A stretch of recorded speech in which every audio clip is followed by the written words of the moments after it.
I mean, just watching a John Wick movie, it's incredible, the world that they build around John Wick. And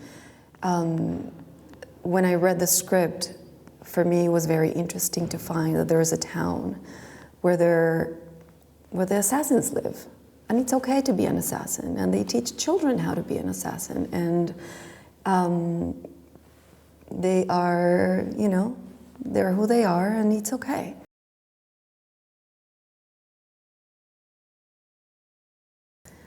The whole action sequence, I've never been in an action movie doing action scenes. That was interesting. I mean, like, you just have to be open to experiences, new experiences in your life, and this is one of them.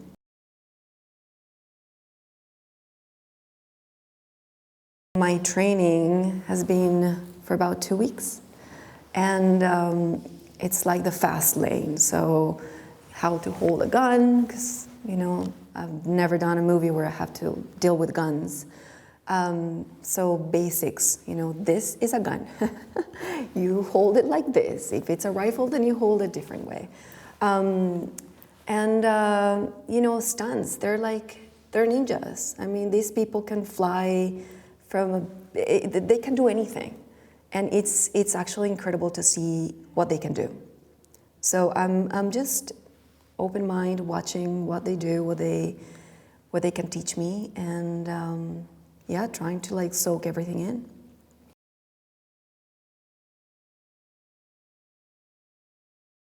She's the right hand of the Chancellor. Because she didn't grow up with a father, I think the Chancellor is kind of like a father figure for her, and needs a lot of respect and, love towards him. And she is this very determined, cold-blooded woman that is just doing her job.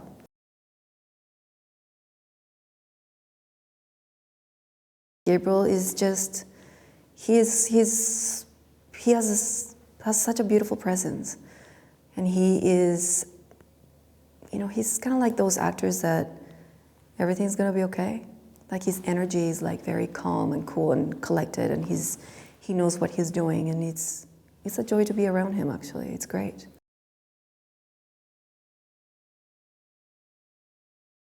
I think she's a great actress. I think she's a fantastic actress, and I think she can definitely do justice to the name of, Wick. I think she's going to be great.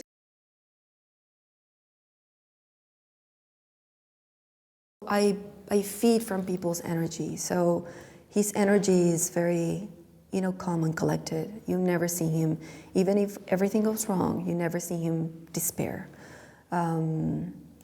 So I think that's what we need. We need a captain that is cool-headed, and he knows where he's guiding the boat, and I think that's what he's doing. It's a lot of stuff, especially with this big action sequence. He just needs to be all there, and he's there all the time. I mean, he comes in, he gives you a little note, and then he goes back, and it's great. Shay had been a big fan of the original 2 John Wicks, and had written this script about an assassin cult that lived in Switzerland, and a little bit of a revenge story with this lead female character. And it was kind of funny, I think, because I think it was Thunder Road, Balzionic, who was reading it as I'm shooting John Wick 3, and it was all about ballerinas and all this kind of little ballerina box. And I was big into ballet at the time. I was trying to put a ballerina sequence into John Wick 3, which is part of the Resca Roma where John Wick comes from. And they thought, oh, that's kind of coincidental, that kind of fit. And I think their heads went spinning, wow, this could be, it felt of the world.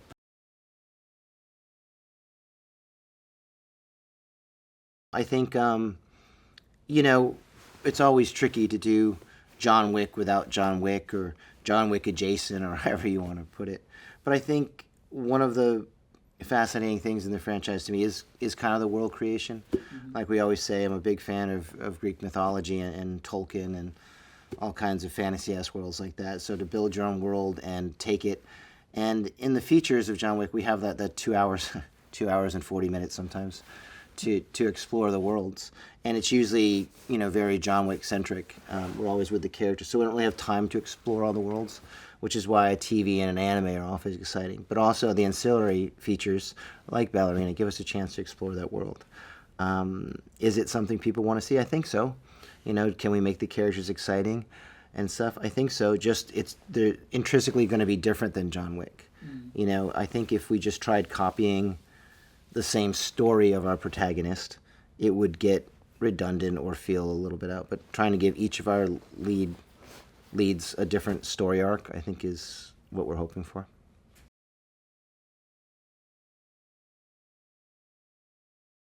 Eve's just getting off in her, or just starting off in her career, so she's a little bit newer. She makes mistakes, she corrects. Emotionally, she's seeing a lot of this stuff for the first time. It's like her foray into the Wick world, and I think that's the fun part. You get to see her evolve in it and not just be a badass. You get to see her become a badass. The protagonist comes from that background of a father-daughter story of an orphan child in a ballet school that's trying to find her way, and how she deals with another orphan or another child that needs help.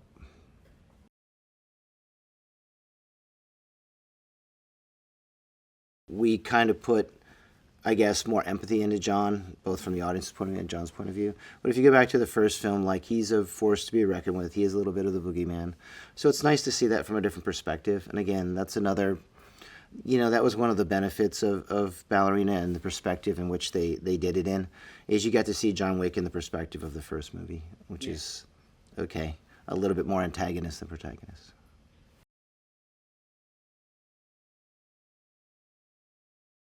I think Sharon was a really great addition as Nogi. I love seeing Anjelica Huston back, Ian McShane, Lance Reddick. Really big fan of Rob that came in and helped us out from Germany. I think he's got a great stare. He's a great bad guy. Really enjoyed Daniel Bernhardt again. And, Gabriel Byrne is come on. he's amazing. Ana, of course, is the biggest new welcome in.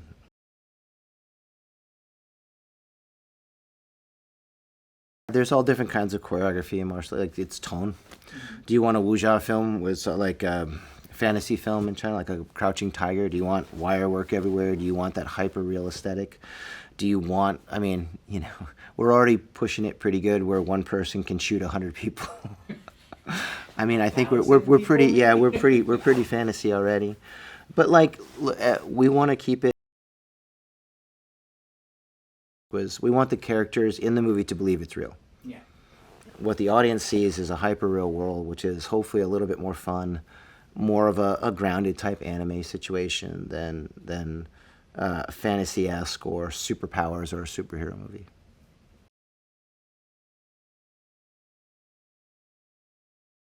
I think a lot of action movies are meant to be that. It's meant to be a ride. And sometimes you're vibing on the film, sometimes you're vibing on the response of the crowd, and I think that's really important. I don't think Ballerina the Wicks were made exclusively for theaters, but they were made with a theatrical.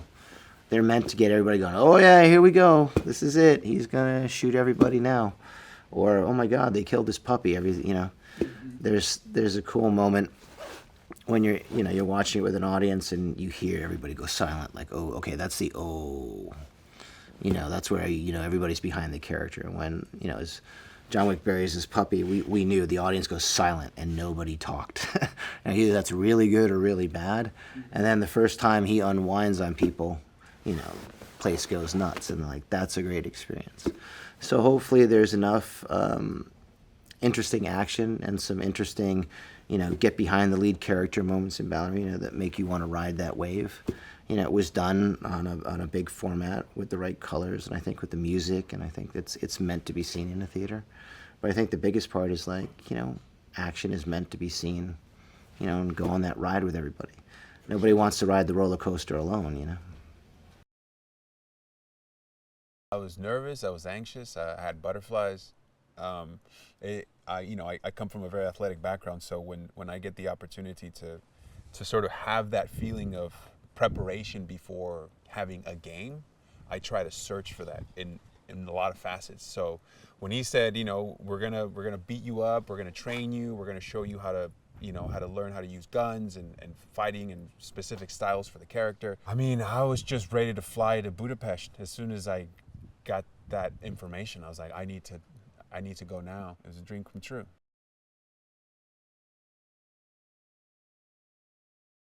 I love the immersion of it. I love being able to sort of learn new skills and apply them and, train for 2-3 months for a 30-second clip. I'd never be able to pull it off if I didn't have that, those weeks of training or those months of training.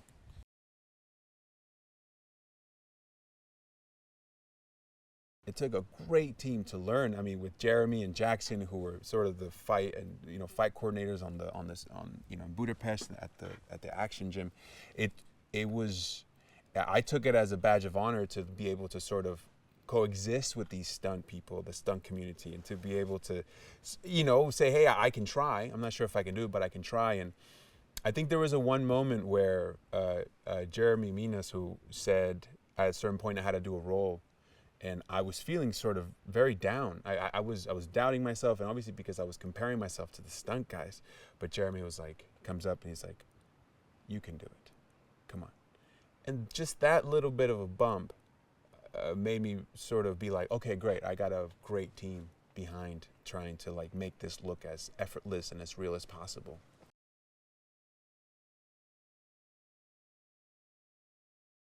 We had rehearsed all these fights, and then, they keep evolving day to day, and then you get to set, and then all the dances, or at least you've learned them ahead of time, and you show up, and then they throw the smoke at you, and you can't see nothing.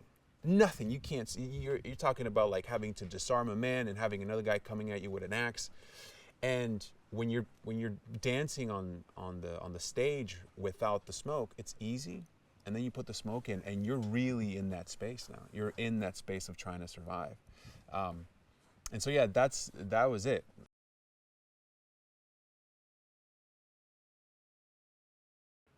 I think the most exciting thing was just being a part of something that I've seen for the last 10 years that made me excited about action films again. It was something that I think for a while they sort of died down. I mean, growing up, I was a massive fan of Van Damme and Bruce Willis and even the earlier films of Seagal.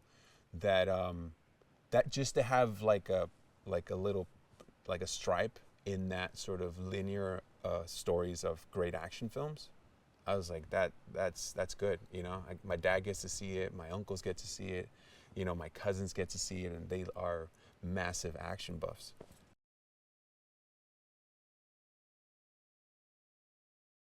One big thing was that he was a protector, so he doesn't kill, so that influenced a lot of the fighting, which was nothing was a kill shot. Everything was to disarm, disable, and move forward. And so that was so helpful to understand. He very much is living in an island, I mean, figuratively and metaphorically, with him and his daughter. And I think the fear of trying to maintain young Eve's world as safe and as protective as possible, while knowing that eventually the truth is going to come out about who she is and in what world she lives in. And so that, I think that mask that he carries with him, about everything is good, and then immediately gets turned upside down when they come after her, or come after both of them. It's a fight or flight moment, and obviously he goes into somewhat of an autopilot to protect his daughter. But it is, I think as a parent, it's just a lot more pressure to make sure that your child is safe from a world that eventually is going to come and get them.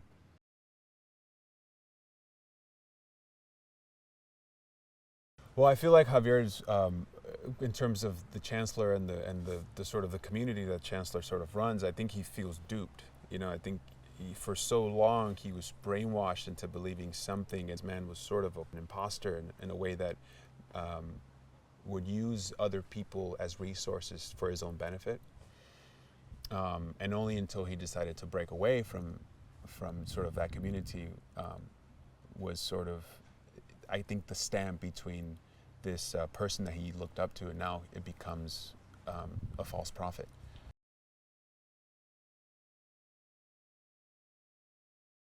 The action. I mean, the action, I think, but also you know, what made, I think, John Wick so special was that it was based on a very simple premise, which is the longing of a spouse through a dog that ends up getting sort of killed in a very shameless crime, and that sort of sparked this entire thing.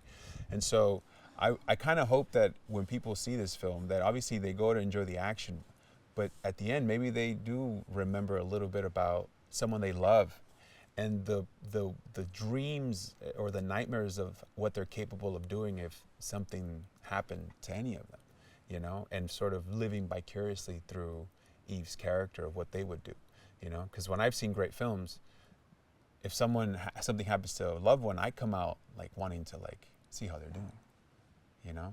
I want to check on my sister, see how she's doing, you know. So that's what I hope for.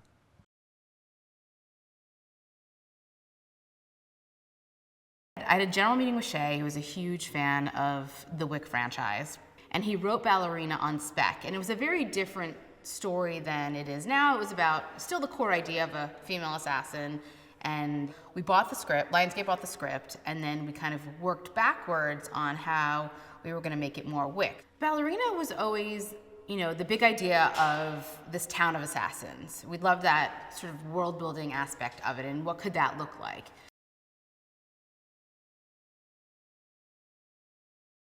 When we meet Eve, her father's been killed in this attack, and then she is immediately an orphan and sent to the school for the Roscaroma, where she learns ballet and becomes trained to be an assassin, and then finds some clues that kind of lead her to uncover the mystery of what had potentially happened to her father. So she leaves the school and ends up on this journey to Hallstatt to figure out what happened to her father, and along the way, you know, encounters many assassins and perils and has to kind of fight her way out of the town to survive.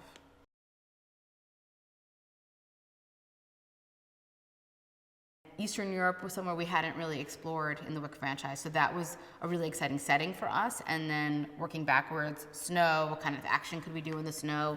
What kind of vehicles would there be? What kind of bad guys? So it sort of dovetailed from there.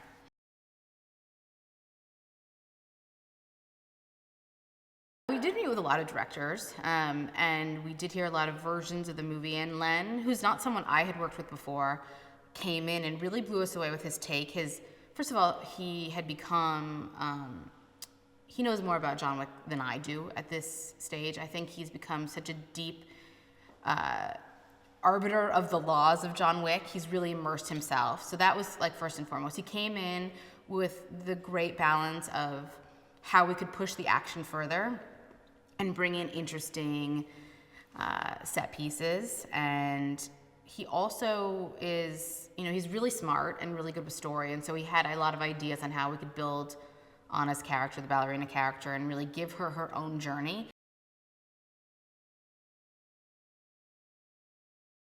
John Wick is all about John getting out, right? And Ballerina is all about Eve getting in and staying in and rising the ranks of this world. So it's a very different character trajectory. And that was something else we thought was a really interesting POV that Len brought.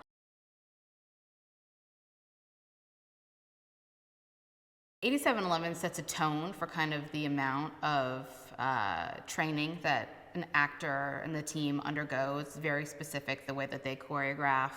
The teams and who they train with are, you know, have gone through the ringer. A lot of them are, you know, stunt performers turned choreographers. So I think that the way that they train is just different.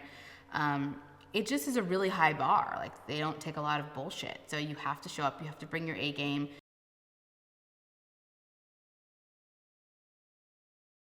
We had always wanted Norman.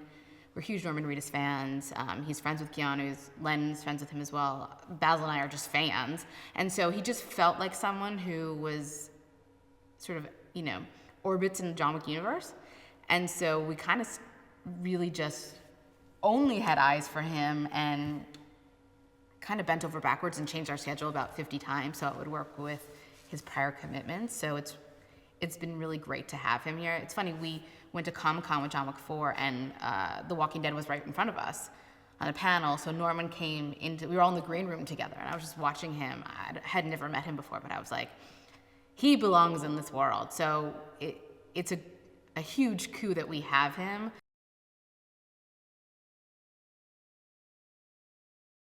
The Chancellor is an interesting role because he's created this sort of like mini society cult-like place in the middle of the mountains. And so you need someone that feels like they can really manipulate this whole kind of city. And, you know, he's cold-blooded, right? He's put a hit out on his family members. He's out for it. Gabriel Byrne is also someone that we have been fans of before. I've gone after on other movies and haven't gotten him, and so it's a huge coup. We read it right away. I think it's great casting. I mean, we're really excited for him to come shoot.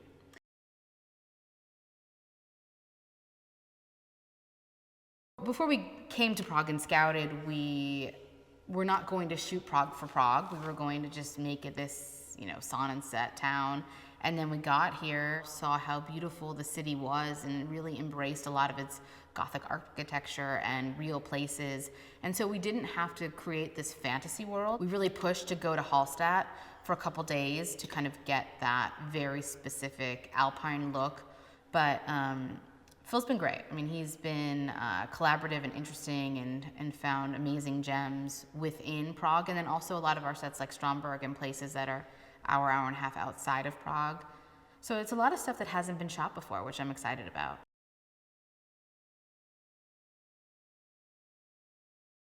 In doing Ballerina, there was no version of her not being a part of it. We had to figure out the timeline and how she would sort of, what their relationship would be, you know, because it's like this, you know, she's a mother figure to Ana, but also, you know, they have their own intense relationship. So we always knew that Anjelica would be in this movie, and we just had to figure out exactly how those scenes would exist and how they would play out. The character has a certain amount of mystery to him. You're not quite sure what universe he actually operates in. He's also extremely manipulative, and he's a leader.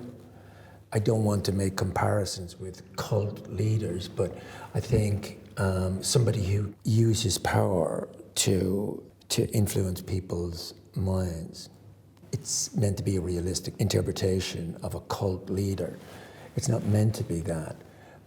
But the inferences are there, and there's no doubt that an audience will pick up on that.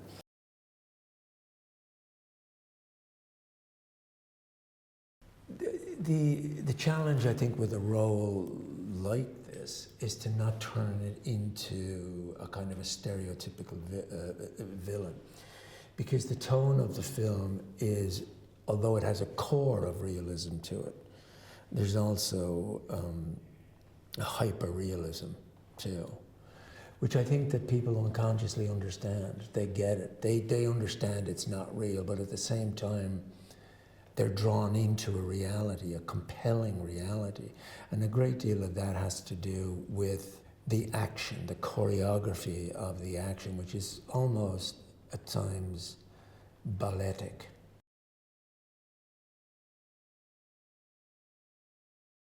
I suppose the thing that impressed me the most was that my nephews and nieces loved this franchise. And when I said, you know, I might be doing something in it, they jumped up and down.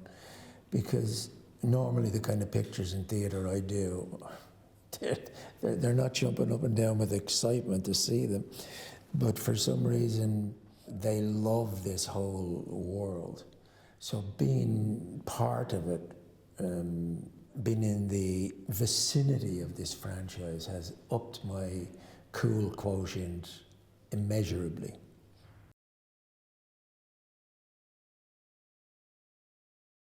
What I said about female action stars,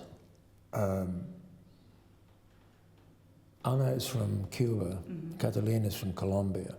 I don't think that would have happened 10 years ago. And it's part, again, of the movement towards giving what up to now, to a great extent, were minority voices in the storytelling, giving them the spotlight. Winston is one of those people that, I mean, in the universe, that's why, I mean, you talk all the time, I mean, about, who is he? He's not, he's part of the table, he's not part of the table. Is he part of Roscaroma? Why is he still there? Why is he still alive? My character is a grounding effect, if you like, you know, Winston. Conley comes in, he's rather pithy, you don't know who he is, this sort of creature, if you like, sort of, he's, you know, you could, I said the one thing about Winston is you should be able to eat off his head. You know, he's so immaculately sort of, and he's so detached in a sense, but at the same time within it, but gives nothing away. It's like in this one, when, you know, with Anna, which is lovely. It's important that when we rehearsed it and we did it, that he gives nothing away.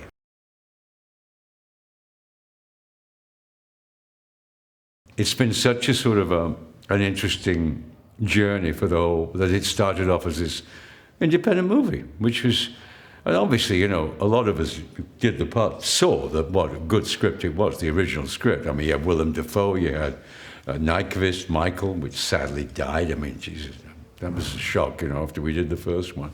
But, and how it expanded to number 2, which broadened the world, and then number 3, and then number 4.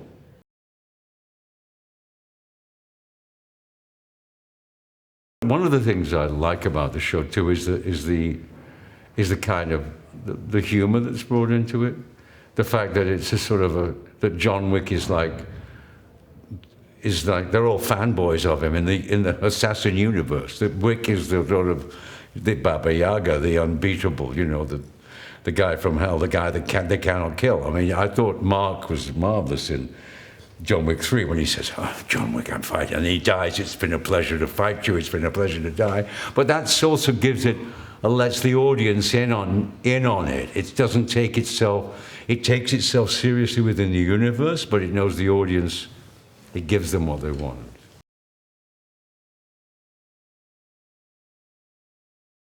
She's delightful to work with. Obviously, she's got a reputation and prestige, and they wanted her for this. They wanted her very much. She's the right age, the right look, and apparently she fights very well.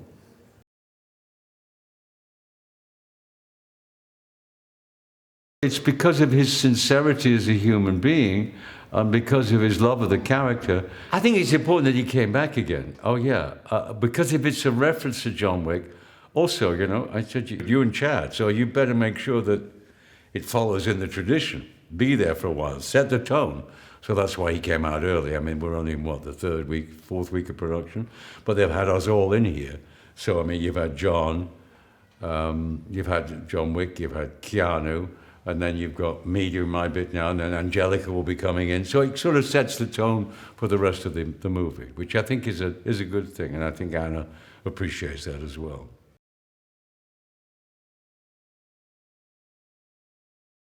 Sometimes, you know, I talk to Shay, who's written the last couple, Hatton, and we haven't met, but I have an understanding that he overwrites Winston to sort of like he's an English. I said, sort of Oscar Wilde, I said, you know. And he said, I trust you'll pare it down and you'll make it. I said, yeah, exactly. So I think Winston is, you know, he's an observer of human nature. He's a pithy observer. He comes out with the bummo, but he only says enough. No more, otherwise it doesn't give anything away, which is why he's still survived, which is why he's still here, you know.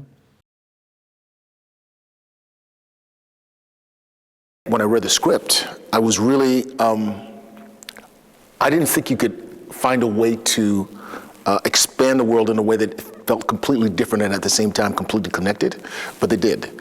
And the thing that, you know, it's interesting, I was talking to Len, the director, tonight, and I asked him, you know, are you a big fan of classics, particularly Shakespeare, because it feels very Shakespearean, because it deals with the bounds, individuals trying to assert their individuality within the bounds of cultural restrictions. But this takes it to the level of family. So it made me think of Lear and Hamlet, all that stuff. And the action, even though the story is incredibly cohesive and exciting, the action's off the hook.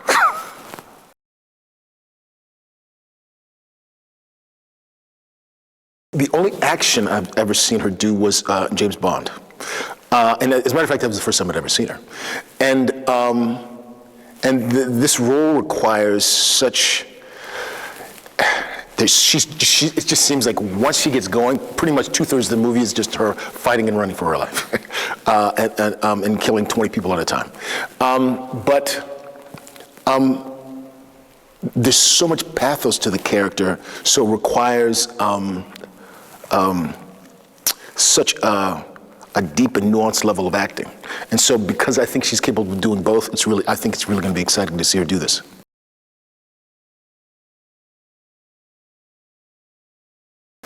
The word that comes to my mind, well, two words that come to my mind are suave and smooth. When people try to act at it, it looks cheesy. But Ian just seems to be able to be it.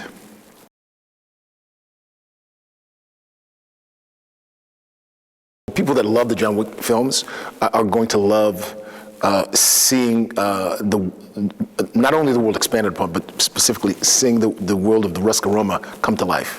And then there's the notion that you could take a mythology that is so unique and expand it with almost a complete other mythology is really exciting, and I think people will love that. And then everybody's going to get to see all the great John Wick action.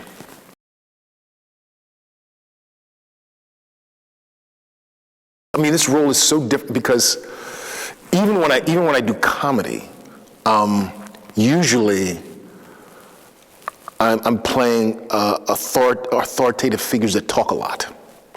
So one of the things that was so exciting for me about playing this role in the first place was that he was so different from anyone I'd ever played before.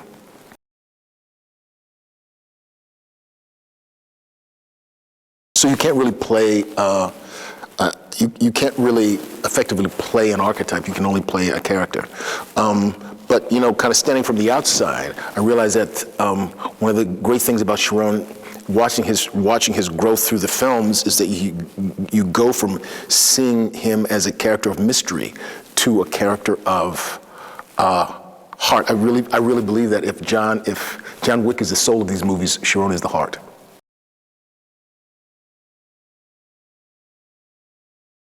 One of the things that I really liked about the script was that it was kind of the opposite of like John Wick's story, in the sense that John Wick is trying to get out. This was a story about a person that was deciding and wanting to get in and become an assassin. So that fascinated me because we've seen different iterations of the assassin who's either already a legend or trying to get out. John Wick being one of the best of that, in my opinion. But not very often do you get to see somebody who wants in. And what does that mean about that person? Like, what makes a person decide, you know what, I think I should become an assassin? And what mentally is going on there to get to that point?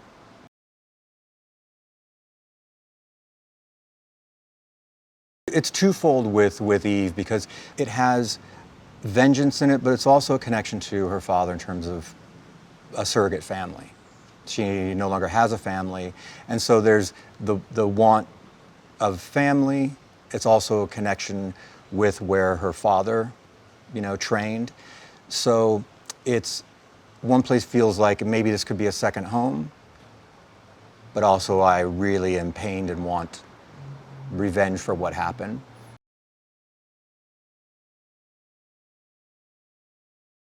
This film, you're able to see, kind of taking a peek behind the curtain of how the Roscaroma operates, because again, we have Eve coming into it from the beginning. and seeing how one is trained to become an assassin. So what Eve goes through, you can kind of imagine that through her journey in Roscaroma, that this is possibly what John Wick would have had to go through in some of his training. So it kind of gives you a window into the possibility of what he might have gone through in his journey for that. If you're coming in from that point of view of somebody who's totally brand new to it, and experiencing how they train, how they move up the ranks, and a really, really brutal boarding school.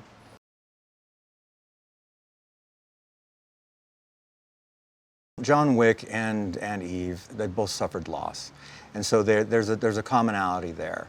They cross paths hardcore. John Wick is on his way out of all the ramifications and consequences that he's been through. And Eve is just beginning to go down that road. So there's understanding, but also a warning of, advice. I don't want to say bigger brother, but in terms of real life, of a bigger brother's been through it and says, just understand what you're getting yourself into if you go down this path.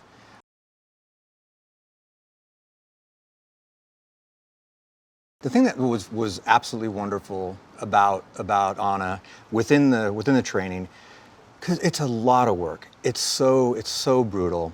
You're a character that's beginning this path. You're becoming an assassin. So you're also going to get your ass kicked. You're going to get thrashed.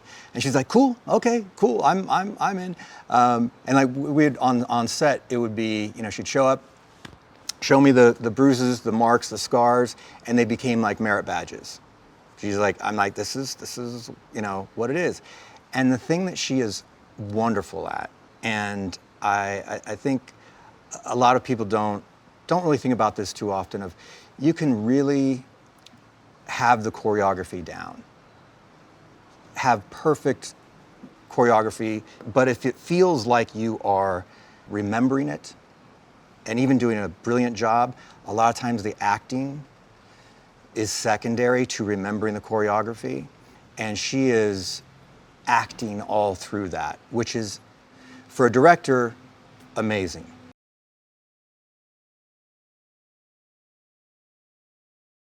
Norman and I was an idea of mine from the very beginning. I've worked with Norman before, and I just have always liked his style and energy, and he has a very specific quality about him that I think just fits in the John Wick world. You go Norman Reedus in John Wick universe? Yeah.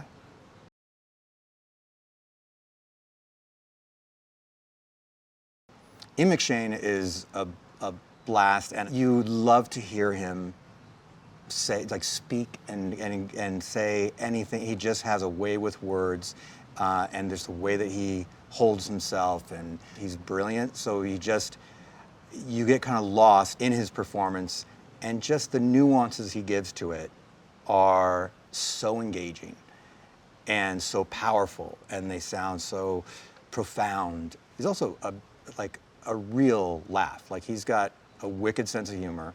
He knows the character so well, and it would be as much fun of shooting with him as just the catching up and stories from him.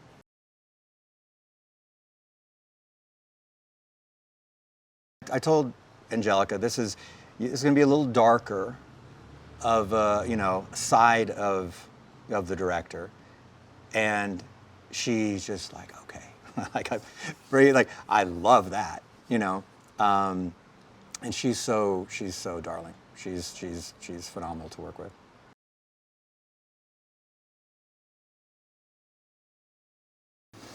Lance Reddick, who's such a wonderful human being. That's incredibly sad. He's a beautiful person to work with, and he was a joy. He's also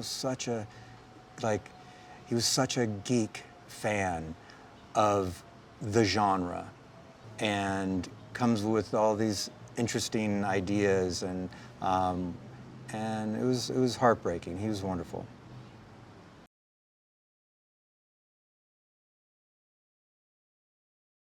Keanu is one of the coolest and most professional actors I've ever worked with.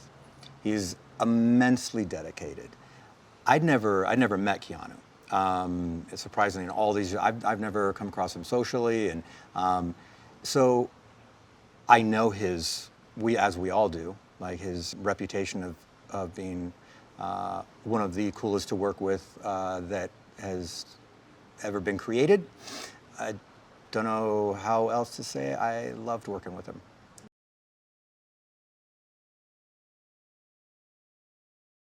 The entire stunt crew is fantastic. Not only are they lovely, lovely human beings, but and I've known some of them from the past, and I've worked with a couple of them, but not as the team, as the official like John Wick team. They have a cleverness within the choreography. There's a wit within it that if an action sequence, especially in this kind of film, if an action sequence can also make you smile while going, that is hardcore, but also I'm smiling because I'm enjoying. It's fun too because it's clever. And they have very, very clever ideas.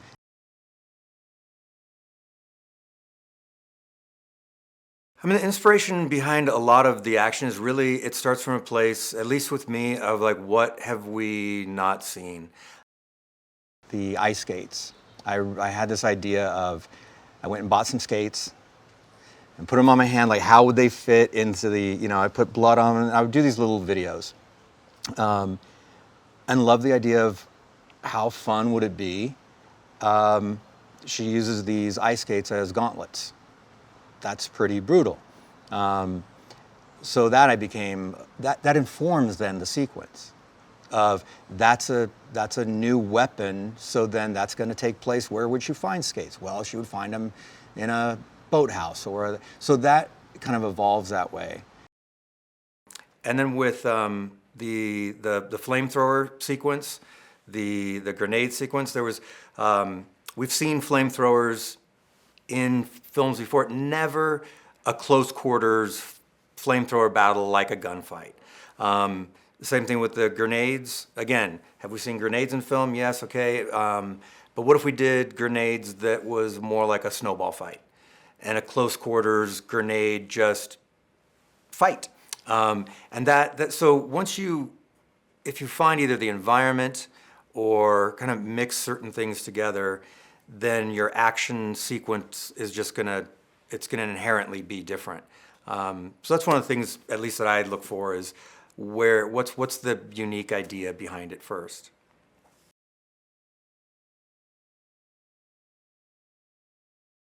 I'm what you're gonna love is that it's a lot of fun. It's a new take on a different perspective of coming into the assassin world, because this is a character that is starting, is wanting to become an assassin. So that's a very different entry point, which allows just a fun way to look at the world from a different view. And the action is incredible. Like sequences that we've never seen before. And that's something that's very important to me. What have I not seen before? It has a lot of intense, insane action. And it's also within the action journey, there's a mystery that is very interesting, I think, as well. It's clever. It's got a twisted wit to it. I think they're gonna love what Ana does and how she plays this character, and they're gonna have a good time.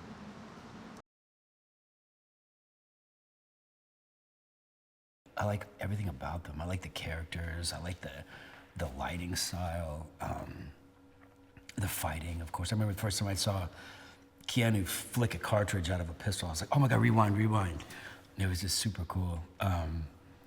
Yeah, everything about them are cool. They're fun, they're sexy, they're badass. They're, you just watch them over and over and over again.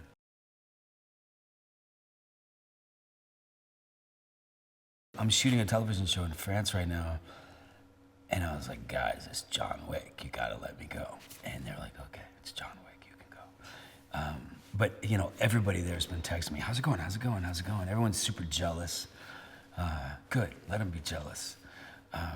And excited for me as well. But yeah, when they first approached me, first thing I said was, absolutely, it's happening. You guys are gonna let me off this TV show. But you know, everybody's just really excited for me, and I'm excited for me. You know, it's John Wick. You know what I'm saying? It's the best.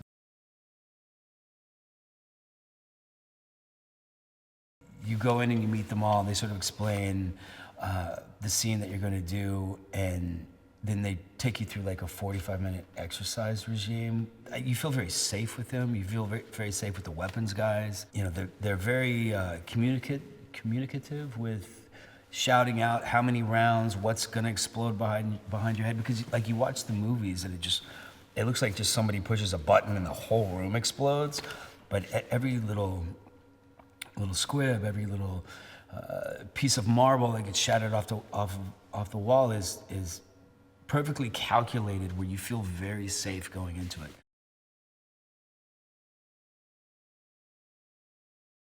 First off, she's really good at memorizing fights. She's really good at mathematically putting them all down, and then she's a really good actress as well. She's very smart. She's fun to work with. She's got a great attitude. She's always smiling. She's always ready to go. Yeah, it's kind of a great team here.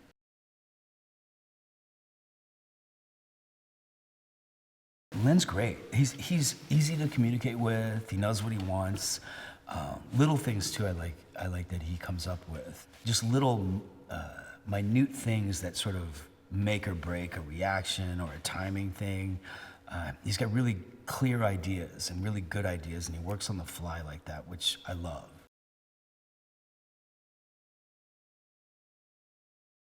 Well, I mean, he's obviously a good father. I like that he's a little rough, you know. I think the juxtaposition of, you know, I stick knives in people, and also I'm like getting my toenails painted by a little bit. I think that makes for a good story. I love what Keanu does.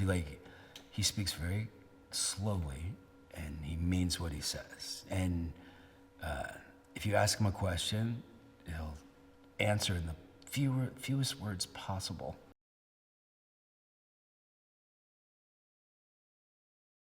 I think they'll really like this movie because it's got all the stuff that John Wick has usually, and then some more, and then it has all the people in it, but then it comes from her point of view, Ana's point of view.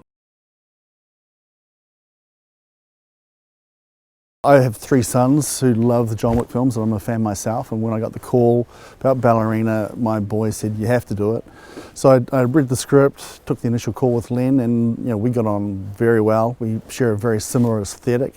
So you know, when you've got a person like that in your camp, it makes it so much easier, and you can push the film so much further. So I've had a really great experience working with Len and Roman and the team.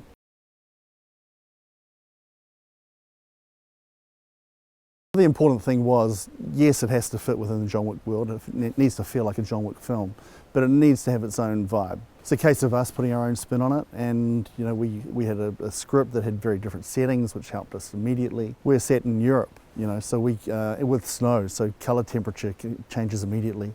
The tonality and materials were into stone and timber and that kind of thing. So, you know, very different from the other John Wick films, but I think stylistically, in terms of some of the lighting and so on, we share the same world.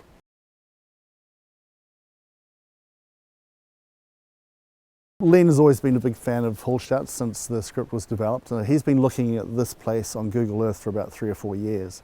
So the big challenge for us is we can't come and shoot here for weeks on end and disrupt the community. We have to sort of make a jigsaw and create our own jigsaw that makes it feel like we're in Hallstatt, but we're actually shooting in Prague or through the Czech Republic. So that's the big challenge for a film like this on this kind of budget, is like finding all those locations. You know, we harassed the location department. We scoured the whole of the Czech Republic, and then it's a case of putting all the photos on the table and putting that jigsaw together, seeing what is going to work best together, how we augment those locations and make it feel like a cohesive world.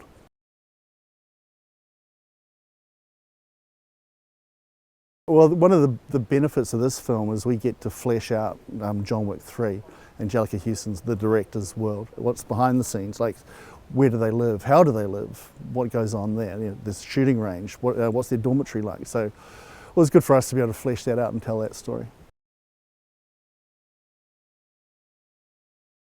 When I first read the script, I was like, this is a really interesting take on the John Wick world, having it told from a female perspective, and to have so many leading female characters who are strong, back to back with each other on screen. I thought, well, that's going to be really interesting to see, especially the relationship with Nogi and Eve. I thought, well, we've seen this so many times with men, but not so many times with the women. So I was like, let's get into that, definitely. And I was up for it, of course, because of the cast. There are so many people within it. Anjelica Huston, McShane, Ana. It's a no-brainer, really. I had to say yes.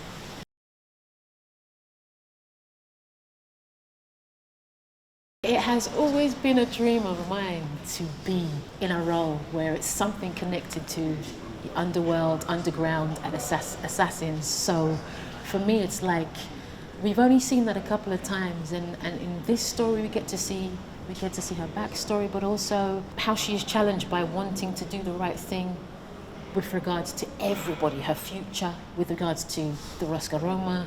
So it's a slightly different take on the assassin with their movement forward by doing the right thing, as opposed to sticking with the gang and honor.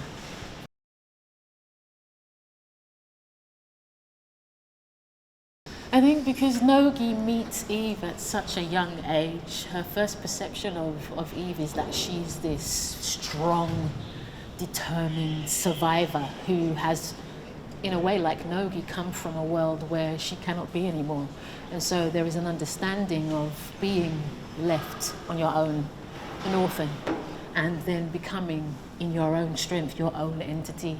And I believe as they grow, their relationship does strengthen, and there's a slight maternal connection, but it is always about pushing forward and finding her own voice and her own character and her own identity.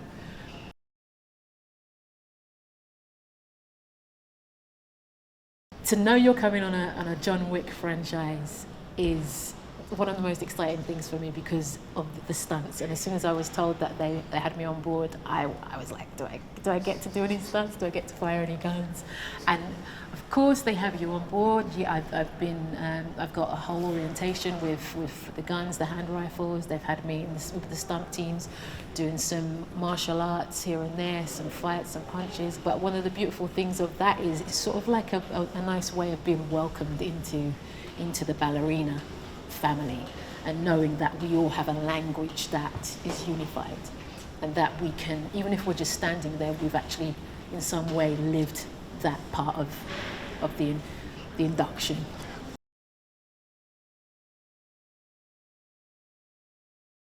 It's interesting. I've fired many handguns before. I fired rifles, but the specificity, the strict regimen of this team here, it's like, this is how you hold a gun, this is how you take out the barrel, this is how you load bullets.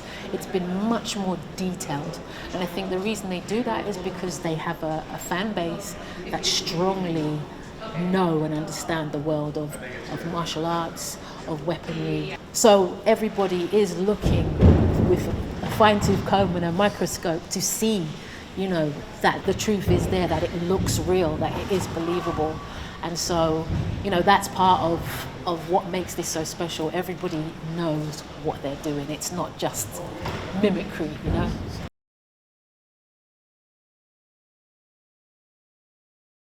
I think the audience are really gonna take to Eve, to Ana.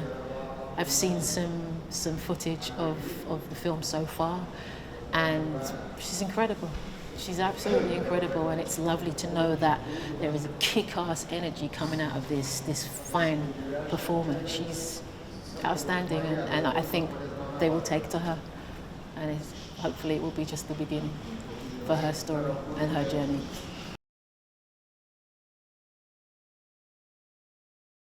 When I first read the script, I was instantly drawn to the story because it is obviously an action movie, but it also shows the relationship between father and daughter. And I love my family. My family is everything, so I love the story even more. And this is Eve's journey to her revenge. And the club fight scene where Katla appears is first down moment for her, where she gets that herself as an assassin. So I thought this character and this scene is really, really crucial for her journey.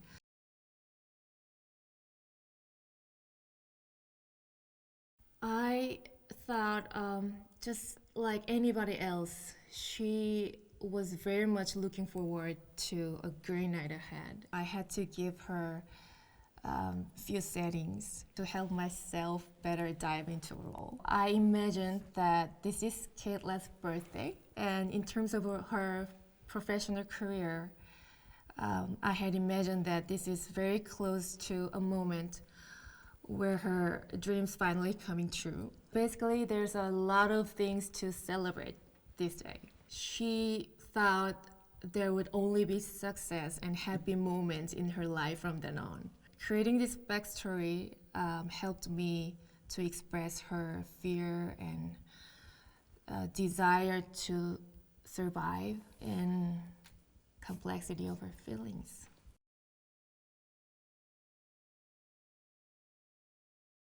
She's such a nice person. I mean, she made sure that I feel I'm part of this team. And what I love about her as an actor is she's just so absorbed in her character at all moments. That I could tell that from her previous film.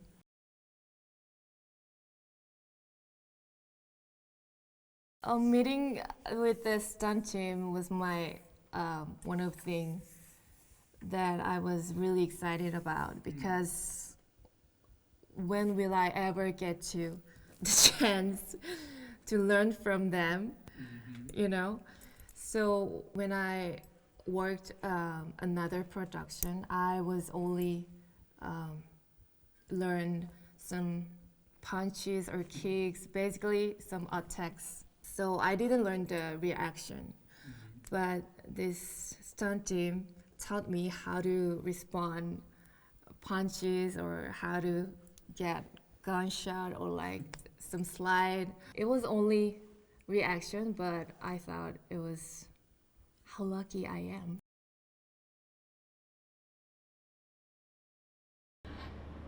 It was this fascinating world. It was an interesting offshoot from a world that already exists, and just feeling really respectful about where it all started, and the beautiful world of John Wick, the crazy world of John Wick, and how there's an opportunity there to spring off from that and create something that's an offshoot of that.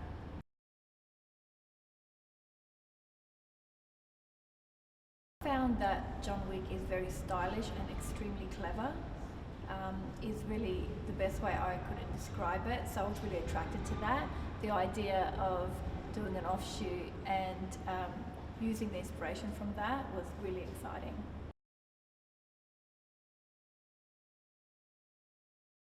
The main beginning for Ballerina, the clothes were from the off-start, it was all about tailoring. So we started off with the tailored pieces and just made sure they were really good cuts. Ana's coat matches her eyes, little details like this, putting beauty in that tailoring, but also making it so that people could move and do all this action. The stunt crew were a really big part of this. I deferred to them a lot of the time with the movements and sort of built the clothes around what their requirements were. There were a lot of boxes to tick along the way, and technically it was really interesting as well.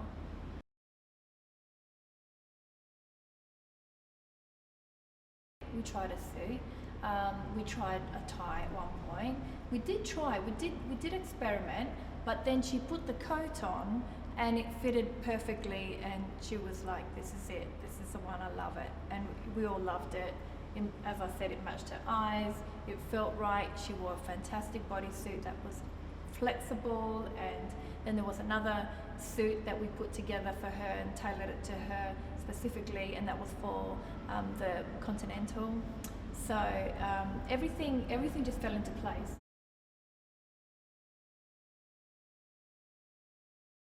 It was thrilling to be able to create a John Wick suit because it's iconic, and Keanu was like, yeah, look, it's just another version, right?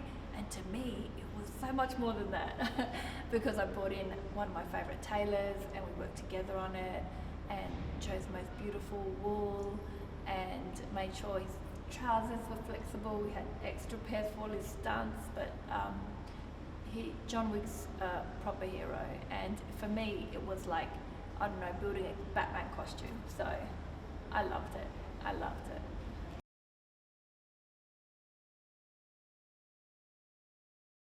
The style of Ballerina is tailored, slick, sharp, expensive, and crazy but glamorous.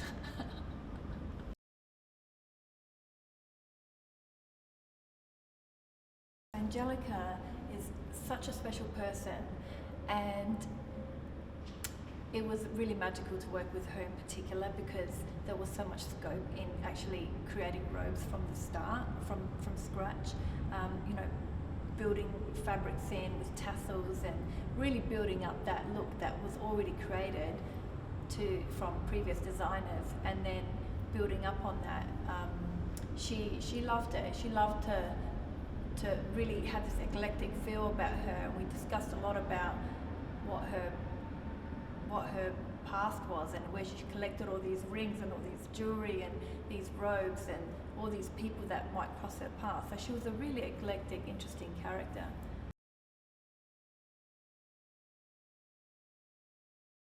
It was really fun to have sort of Ana come from this world of like, we saw her vulnerable and then she builds and builds and builds, and then we sort of built that confidence into her costume with her shoulders and the tailoring, and so she starts in the comfortable linens and the ballerina costume, and then slowly she's building, and then there's that break, and all of a sudden she's slick and she's there and she's ready to take on the world.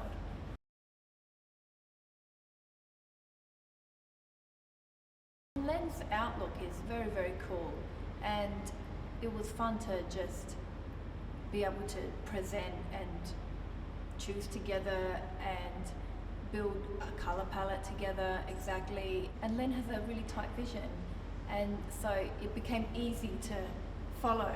Once we got rolling, you know what this person likes and you know how it's going to look, and then there's this trust that builds, and then you just know how to deliver that.